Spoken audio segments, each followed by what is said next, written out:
अस्सलाम वालेकुम बेटा। बेटा चैप्टर नंबर 18 इसका टॉपिक हमने कवर किया था रेक्टिफिकेशन, रेक्टिफायर, एक डायोड की एप्लीकेशन हमने देखी थी। आज उस टॉपिक से मुतालिक आपके कॉम्पिटिटिव एग्ज़ाम के एमसीक्यूज़ क्या कुछ हैं, इनको डिस्कस करना है हमने।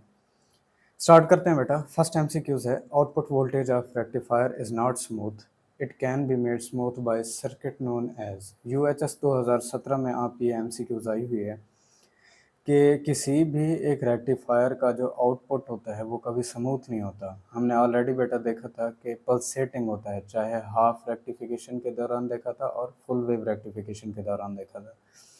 तो इसको स्मूथ बनाने के लिए एक सर्किट इस्तेमाल करते हैं बेटा। वो सर्किट होता है फ़िल्टर, एक इंडक्टर और कैपेसिटर का सर्किट है जिसे जोड़कर एक रेक्टिफायर के आउटपुट को स्मूथ बनाया जाता है। मैं इसकी दोबारा डिटेल नहीं बताने लगा, डिटेल के अंदर आपके पास लेक्चर प्रोवाइडेड है, आप लेक्चर को देख सकते हैं। सेकंड एमसीक्यूज है what happens in positive cycle of AC input. UHS 2017 में ये आपकी एमसीक्यूज आई हुई है। आपको यहाँ पर फुल वेव रेक्टिफायर दिखाया गया है। अब इसके अंदर वो कहता है कि जब पॉजिटिव सिग्नल आएगा या positive half cycle of AC आएगा तो उस वक्त होगा क्या, कौन से डायोड फॉरवर्ड होंगे। तो बेटा पॉजिटिव के दौरान यहाँ प्लस, ये नेगेटिव, ये टर्मिनल प्लस हो जाएगा और ये बेटा नेगेटिव हो जाता था।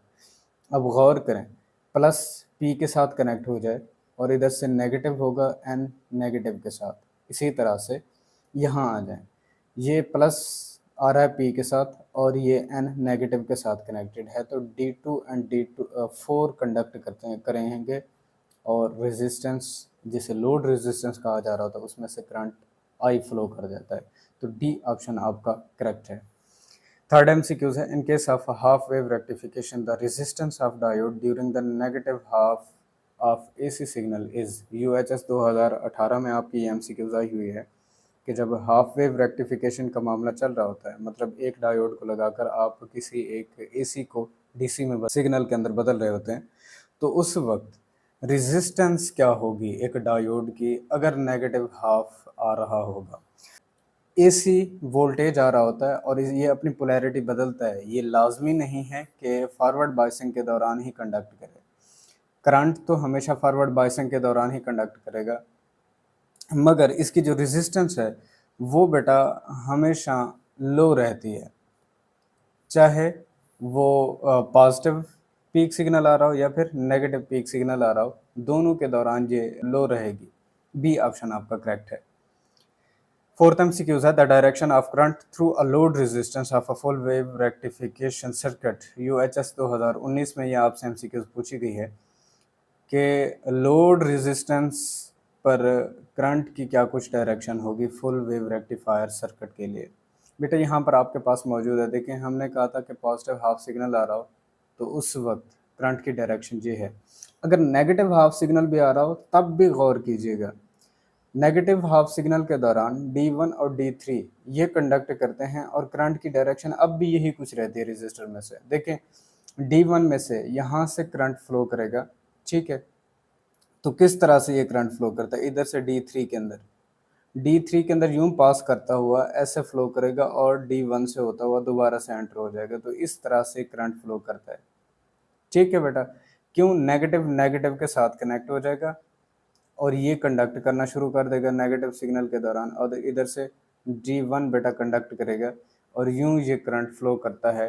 लोड रेजिस्टर में से करंट की वही सेम डायरेक्शन रहती है, तो डी ऑप्शन आपका करेक्ट है।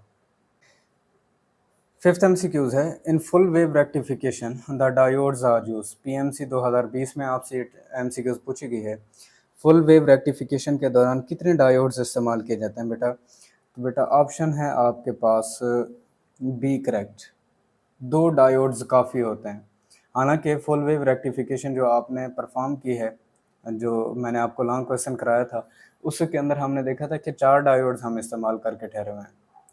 ये लाजमी नहीं है कि आप 4 इस्तेमाल करें। अगर आप सेंटर टेप्ड मेथड इस्तेमाल करते हैं, एक सेंटर टेप्ड ट्रांसफार्मर को इस्तेमाल कर लेते हैं, तो उस वक्त आपको 2 डायोड्स ही काफ़ी हो जाते हैं फुल वेव रेक्टिफिकेशन को परफॉर्म करने के लिए। तो इसीलिए मिनिमम ऑप्शन ये है मैक्सिमम कहाँ तक यूज़ कर सकते हैं, 4 तक यूज़ कर सकते हैं अगर आपके पास सेंटर टेप ट्रांसफार्मर नहीं है। तो कुछ हमारे सिलेबस के अंदर उसने सेंटर टेप्ड ट्रांसफार्मर से परफॉर्म किया हुआ है, कुछ हमारे जो हैं इसके अंदर जस्ट डायग्रामेटिकली तौर पर आपको 4 डायोड्स के ज़रिए से वो परफॉर्म करके दे रहा है, जैसे कि पीटीबी है। जबकि अगर आप इसको बलूचिस्तान बोर्ड हो गया, हमारा खैबर पख्तूनख्वा बोर्ड हो गया, इवन के फेडरल हो गया, उसके अंदर देखना चाहेंगे तो वो सेंटर टेप ट्रांसफार्मर को इस्तेमाल करके फुल वेव रेक्टिफिकेशन परफॉर्म कर रहा है। और उसकी डायग्राम के अंदर जाके देखिएगा बेटा 2 डायोड्स इस्तेमाल होते हैं। 6 एमसीक्यूज है, in half wave rectification diodes are use. PMC के टेस्ट में ही आपसे एमसीक्यूज पूछ चुका है कि हाफ वेव रेक्टिफिकेशन के दौरान कितने डायोड्स आप इस्तेमाल करते हैं बेटा, एक डायोड काफ़ी होता है। ये ऑप्शन आपका करेक्ट है। 7th एमसीक्यूज है, the number of the diodes in bridge rectifier is. PMC के टेस्ट में आपसे एमसीक्यूज पूछ चुका है कि ब्रिज रेक्टिफायर के दौरान आप कितने डायोड्स इस्तेमाल करते हैं। ब्रिज रेक्टिफायर अभी हमने देखा इसके अंदर 4 डायोड्स इस्तेमाल किए जाते हैं बेटा। 8th एमसीक्यूज है, in half wave rectification the output DC voltage is obtained across the load for. PMC के टेस्ट में आपसे एमसीक्यूज पूछ चुका है कि हाफ वेव रेक्टिफिकेशन के दौरान हम आउटपुट वोल्टेज हासिल करते हैं डीसी का, किसके लिए, लोड पर क्या आ रहा होगा, positive half cycle of AC के दौरान, negative half cycle of AC के दौरान, या पॉजिटिव नेगेटिव दोनों half cycle of input AC के दौरान, या आइदर पॉजिटिव पर आ सकता है या negative half cycle of the input AC पर आ सकता है। तो बेटा कोई भी, या पॉजिटिव पीक सिग्नल या नेगेटिव पीक सिग्नल के दौरान ये हमारे पास आउटपुट डीसी हमें मिल सकता है। उसकी वजह यह है बेटा, ये एसी जो होता है ये अपनी पोलैरिटी बदल सकता है। ये लाजमी नहीं है कि पॉजिटिव के दौरान ही हमें आउटपुट मिल रहा हो सकता है कि नेगेटिव के दौरान भी फॉरवर्ड हो जाए डायोड और उस वक्त भी हमें आउटपुट मिल रही हो। 9th एमसीक्यूज है, a circuit that adds positive or negative DC voltage into input sine wave is called as। PMC के टेस्ट में आपसे एमसीक्यूज पूछी गई है कि एक ऐसा सर्किट जो कि या तो पॉजिटिव या नेगेटिव डीसी वोल्टेज को इनपुट साइन वेव के अंदर शामिल कर दे। बेटा इसे कहते हैं क्लैम्पर। ये बीएस फाउंडेशन के अंदर ये डेफिनेशंस दी गई हैं, इसका कुछ हद तक हमारे फेडरल के अंदर हिंट दिया गया है बेटा।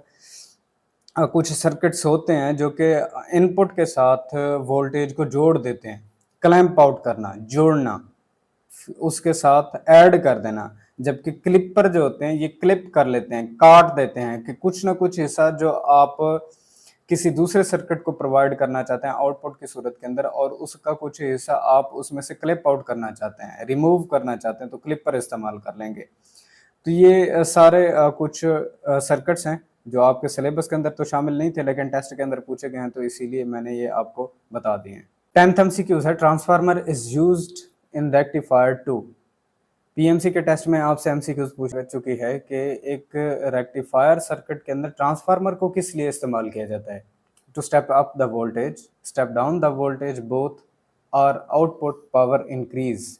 कि आप एक ट्रांसफार्मर को वोल्टेज के बढ़ाने के लिए, वोल्टेज के घटाने के लिए, या फिर पावर को इंक्रीज करने के लिए इस्तेमाल करते हैं। बी ऑप्शन आपका बेटा करेक्ट है। Step down to the voltage, एक वोल्टेज को स्टेप डाउन करने के लिए इसको इस्तेमाल किया जाता है।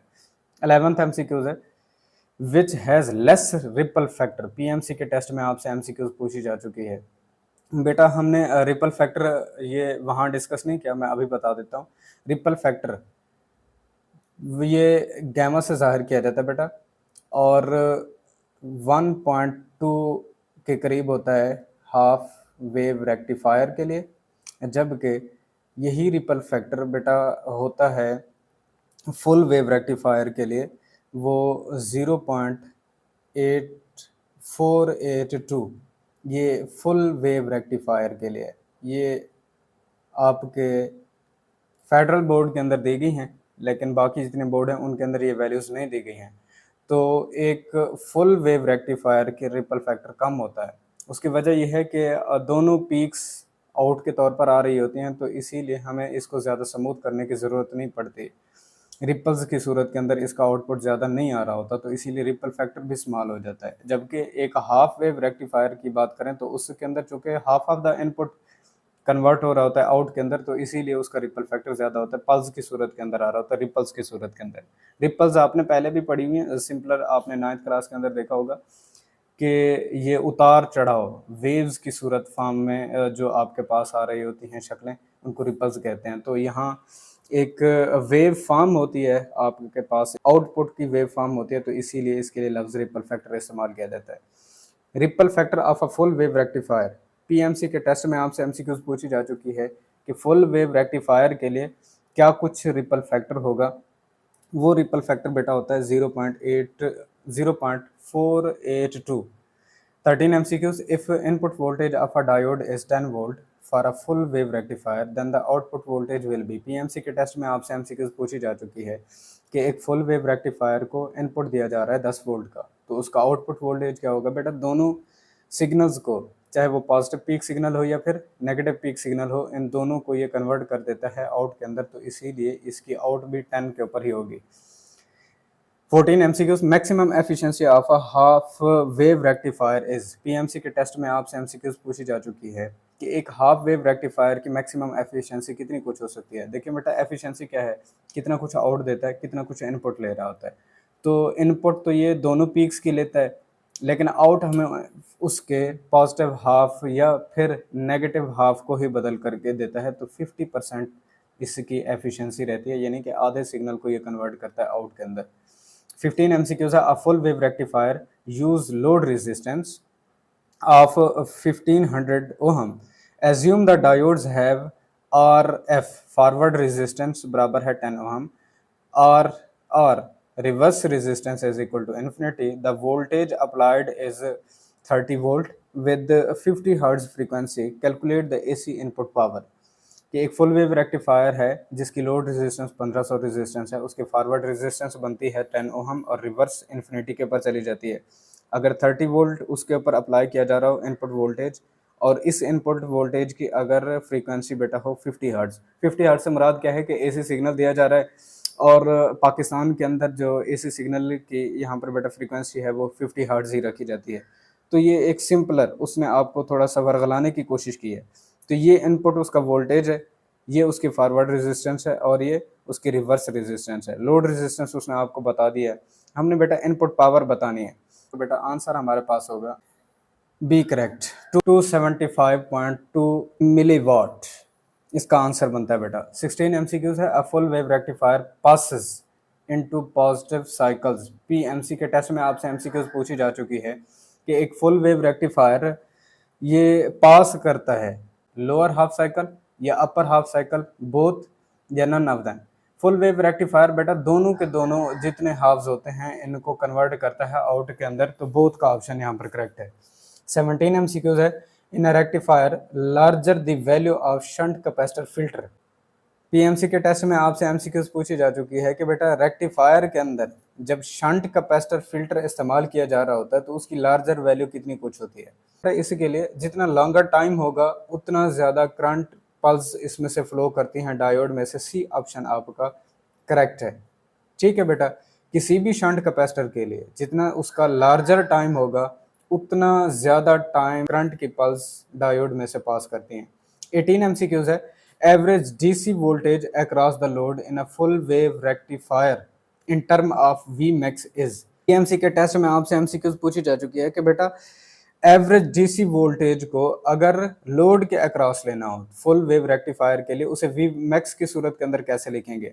तो बेटा बी ऑप्शन आपका करेक्ट है, 0.637 वी मैक्स इसको लिखा जाता है। ओ हमला आप यहाँ पर लगाएंगे तो सारी वैल्यूज आपके पास कैलकुलेट होके आ जाती हैं।